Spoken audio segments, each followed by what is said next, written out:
Et qu'est-ce que tu fais encore maintenant? Tu es maintenant psychothérapeute, tu es hypnotiseur, tu as sûrement encore des autres formations et tout ça, mais à cette base, je veux rentrer la prochaine fois. Maintenant, euh, qu'est-ce que tu veux encore présenter? Qu'est-ce que c'est ton truc pour l'avenir maintenant? Qu'est-ce que tu veux dire aux gens? Euh, Parce que ce que je veux présenter, moi je voulais présenter quand même, et ça c'était de mes formations que je donne.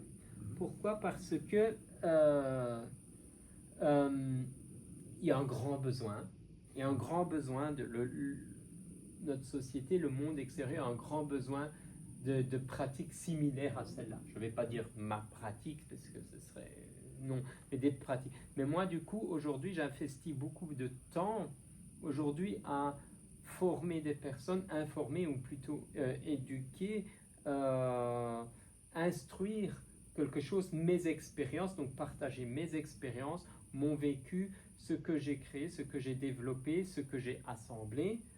Et par exemple, là j'ai une formation entre autres qui, elle, est une formation d'une année, que j'ai nommée formation hypnose chamanique quantique, parce qu'on travaille avec ces différents aspects. C'est une formation de 140 heures qui se passe une fois par mois, 2 jours, donc 2 fois 7 heures par mois. Et, euh, et là-dedans, dans ces 140 heures, on va voir vraiment plein d'aspects.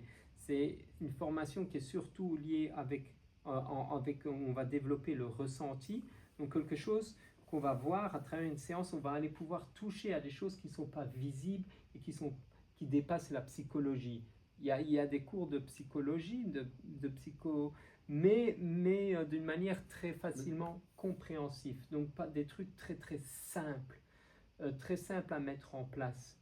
Euh, et surtout, c'est une formation qui permet en fait de mettre en place des choses que nous, on a déjà réussi à transformer ou transmuter.